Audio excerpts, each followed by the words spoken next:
ఎవరన్నా చెట్టుకి ఎంత పూత పూస్తే జాగ్రత్తగా కాపాడుకుంటారు, నేను మాత్రం తుంచి పారేస్తున్నా. ఫ్రెండ్స్, ఇది వచ్చేసి ప్రవీణ్ బ్రో ఊరికి ఒకసారి పోయాం కదా, ఆడెవరికి చెట్టిలా మనకు మాత్రం ఇచ్చాడు ఆయన. చాలా జాగ్రత్తగా కాపాడాను దీన్ని. కాకపోతే ఇన్ని పూతలు వస్తే ఇది పనికిరాదంట, తుంచిమన్నాడు. ఇదిగోండి ఆల్రెడీ ఒక కాయ కూడా కాసేసింది. ఇప్పుడు ఇది కాయ అవుతుంది, దీన్ని మాత్రం వదిలేస్తా. ఇదిగోండి ఇవన్నీ దించేస్తా, ఎందుకంటే చెట్టు చిన్నది కదా, బలం ఉండదు దీనికి. అందుకోసం ఇన్ని కాయలు పడితే దెబ్బతింటది. ఇలాగా కాయ అయిపోయిన దగ్గర మాత్రం వదిలేస్తున్నా. అది కూడా తీసేయాలి, కాకపోతే నాకు మనసు ఒప్పట్ల, అందుకనే తీట్లా. దుమ్ము దుమ్ము కాసేటట్టుంది ఇది పెద్ద అయితే మాత్రం. ఇగోండి ఈ కొమ్మ చూడండి ఎట్ట పెట్టేస్తున్నదా.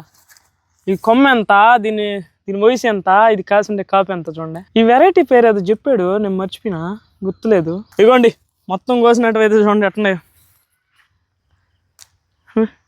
ఇవల్ల కోడి పుంజులు మాదిరిగా ఉన్నాయి. ఇగో ఇవన్నీ దానిమ్మ గింజలే, పెద్దవైతే. చిన్నప్పుడు చూడండి దానిమ్మ గింజలు ఎట్టున్నాయి, తెల్లంగా చిన్న చెర్రీస్ మాదిరిగా ఉన్నాయి చూసేదానికి. ఈ చెట్టుకి 3 పూతలు ఒక కాయ తప్ప కొరవన్నీ తెంచేసిన. ఇది కరెక్ట్ ప్రాసెస్ కాదా కామెంట్ చేయండి. వీడియో నచ్చితే లైక్ చేయండి. ఇలాంటి వీడియోస్ కోసం మన ఛానల్ సబ్స్క్రైబ్ చేసుకోండి. Bye friends.